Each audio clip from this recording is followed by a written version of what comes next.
Still seeing some yellow in the flame. I'm just going to give it some time. Now we're checking the millivolts to see what the gas valve is seeing.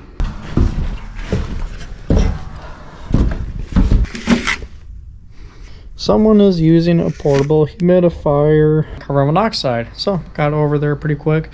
And what's kind of juicy about this part is that the customer did not pay the bill. E04.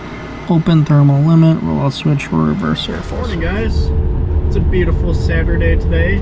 Obviously we're on call, running some after hours calls around 10:30 in the morning. I've had one legit after hours call. It was just an igniter and a Trane furnace. And the other two, I made it halfway to each call and both ended up canceling. At that point, I'd rather just do the job, but it is what it is, whatever. This one, we got quite a bit of drive time. It's a rental situation, so I'm pretty confident that I can film in there. Usually renters leave me alone. This is a customer, I think they've only worked with us once, and it was for their air conditioner of just topping it off with refrigerant. Obviously no record of any maintenance on their furnace whatsoever. We'll see what's going on there.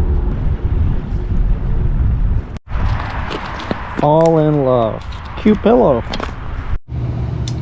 Ooh, fun. We got a very old Luxair.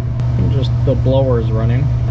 I don't see a pilot, so let's check that first. I don't see a sparker. You hear the gas going through though. That's a good sign. So I'm gonna go grab my lighter.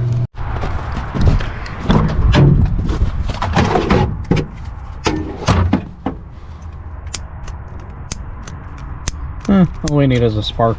Alright. Got some flame there. I'm just gonna hold it for a minute or two, see if it stays lit. We're on pilot mode.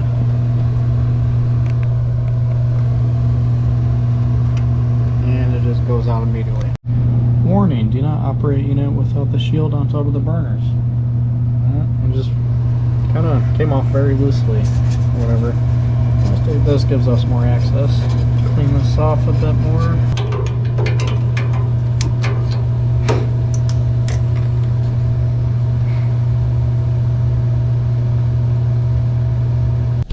Per instructions, hold it down for 1 minute.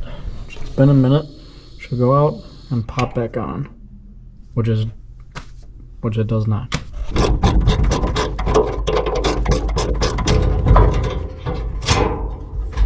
Oh, how that screw went flying.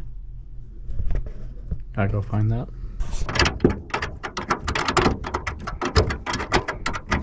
Okay. I think I see some gunk in there, which is why our flame looks really crappy. So I'm going to clean that out as best I can. Alright, that's looking a lot better. Let's put this guy back in and give her a try.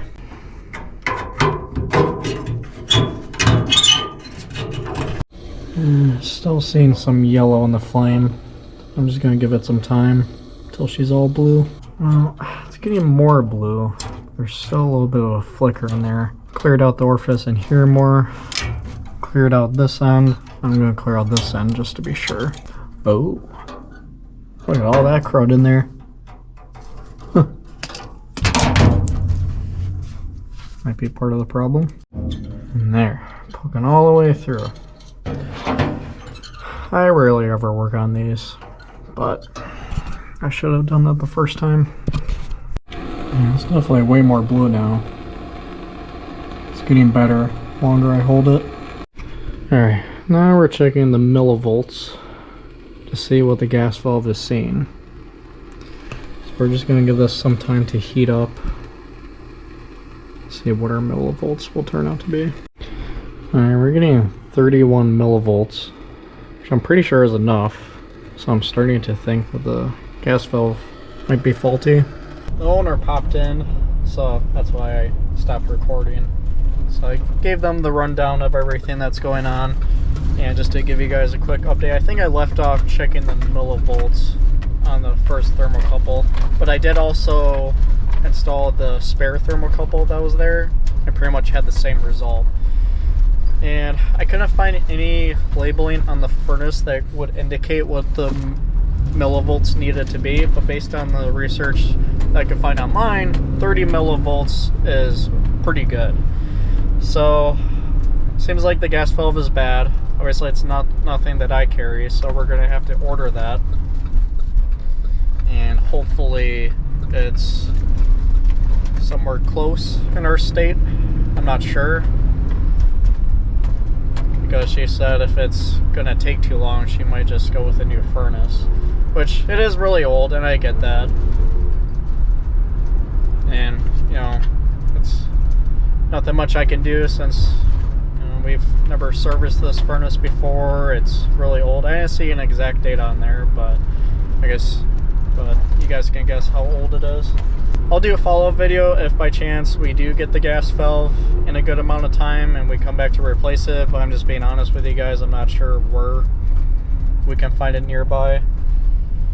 So she might end up going with a new furnace, because I actually did check the history on that. After we topped it off to get her by on the air conditioner, she did end up getting a new air conditioner. So she might be opting for that, because she also says she doesn't want to put much money into this furnace. So I'm not really holding my breath that she'll go with the repair, but if she does, like I said, I'll make a follow-up video on that. But let me know down in the comments what you guys have experienced with the millivolts on this. Like, I'm pretty sure 30 is good, but I know that there's some more senior veteran techs that watch my channel, and I'm hoping that you guys can share some of your wisdom. I know that I was a little bit slower in diagnosing these. I think this is probably like the second or third one of the style that I've ever worked on. So if you guys can give me some tips, that would be great too. Well, I just want to give you guys an update on my after hours. I'm just sitting here editing some of the footage, but I did go on a call just now. It was actually just down the road from me, a little bit out in the country, but apparently they were smelling carbon monoxide. So got over there pretty quick. And what's kind of juicy about this part is that the customer did not pay the bill. She refused to pay after hours. And apparently their carbon monoxide detectors were going off. When I got there, I found out that they were going off on Wednesday. Today is Saturday. And I try to ask, why did you wait until Saturday? Because here's the catch. The port on the exhaust where you do the carbon monoxide readings was missing. We haven't been there since 2021. We actually have a picture of us being there in 2021 replacing the expansion tank, and in the photo that port was in there. And she is claiming that since the port is now missing, it was setting off the alarm and setting off her air purifiers, I guess. But apparently her husband put in a screw to block that port, and the carbon monoxide went away. The air purifiers were happy, and everything's been fine since Wednesday. So she kept on dodging the question why she waited to call me out on a Saturday, and she said that she's not going to pay the bill. So it's one of those scenarios. I'm not going to force her to pay. I'll say, well, you will be hearing from my boss. And that was that. So again, just want to give you guys an update. I couldn't film that one because they're hovering over my shoulder the entire time. But of course I did my due diligence looking over the boiler. Did my combustion test, verified there was no carbon monoxide anywhere in the house either. Our customer isn't home on this one, but so we could go in and you left the access to the attic open, which is nice. Let's go check it out.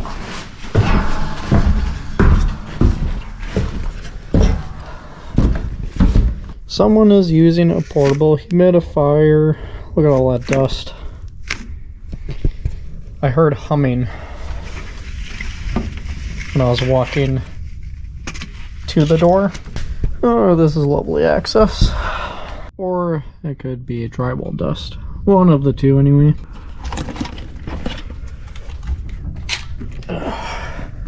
This is not fun access. I know we got an error code, but I'm pretty sure it's just the blower motor.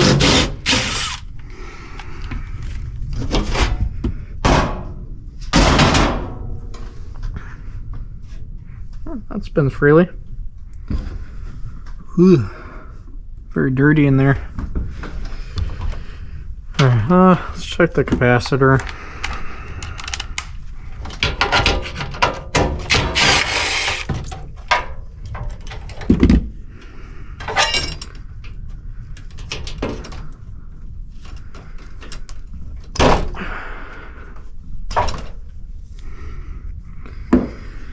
7.5.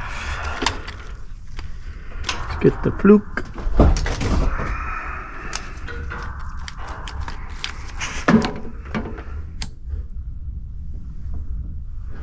Sorry about the lighting. I'll see the light source up here. 7.08, but it should still be enough to run the motor. That's why I got read air because I'm jumping ahead of myself.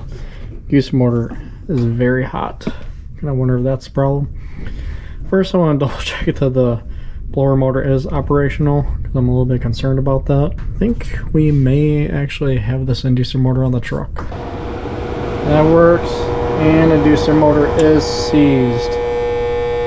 As you guys can hear.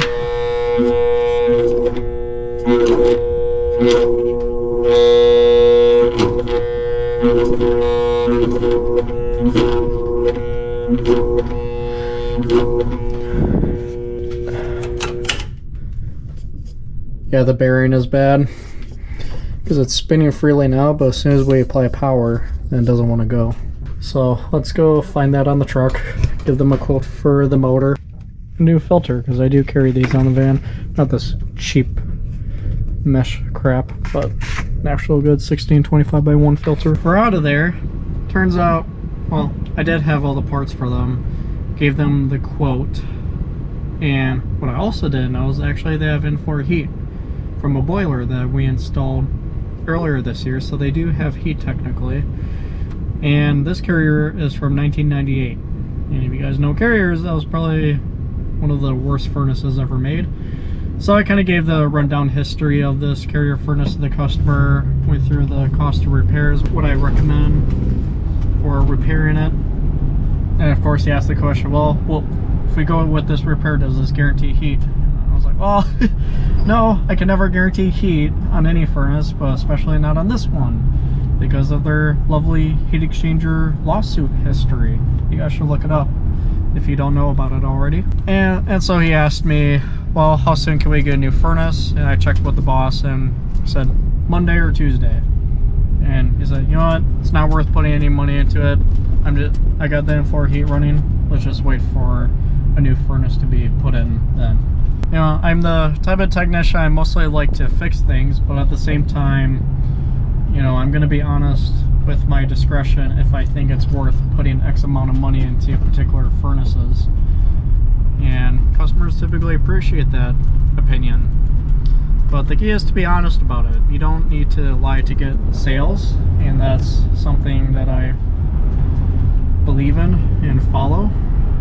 Because sure, if you lie trying to get sales, sure, you can make a lot of money short term, but if you want to make good money long term in this business, you got to stay honest. Alright, so I got a newer Trane furnace. Should have an Erica E04. Let's see what that is. Open thermal limit, rollout switch, or reverse airflow switch. I think in the description of the work order it said that it would ignite, but the blower does not run. So let's check this. 30 already.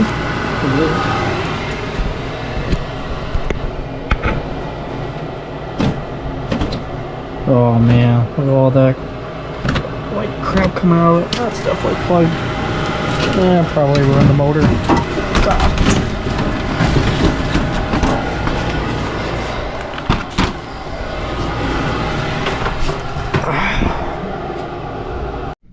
Alright, I'm gonna try this go no-go kit to force the blower to turn on, just to prove that it's not the control board.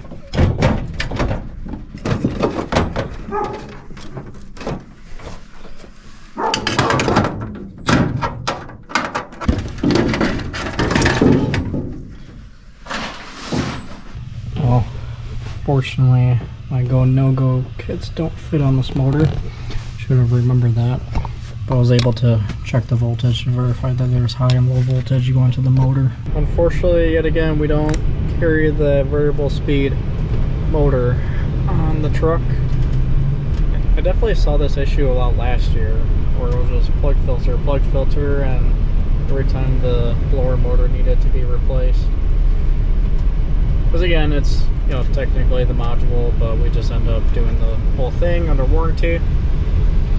But this is, you know, I feel bad for them not being able to do much, but at the same time, you know, this is why you gotta change your filter on time. Especially with these variable speed motors, they're super sensitive to restrictions. Probably jinx it, but hopefully that's it for tonight. And I will see you guys on the next call.